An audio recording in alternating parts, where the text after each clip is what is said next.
ఆడపిల్లను కదా.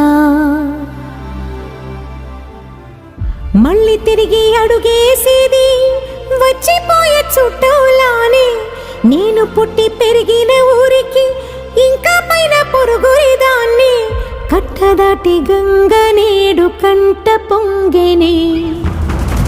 ఎంత ఎంత యాతనో ఎంత గుండె కోతనో ప్రాణమోలే పెంచుకున్న పిచ్చి నాన్నకు. దూలమిరిగి భుజముపై పడిన పిడుగు పాటిది. ఇంతకన్న నరకమే లేదు జన్మకు. ఇంతేనేమో ఇంతేనేమో ఇంతవరకేనేమో ఈ ఇంట్లో నా కథ. ఈ ఇంట్లో నీ కథ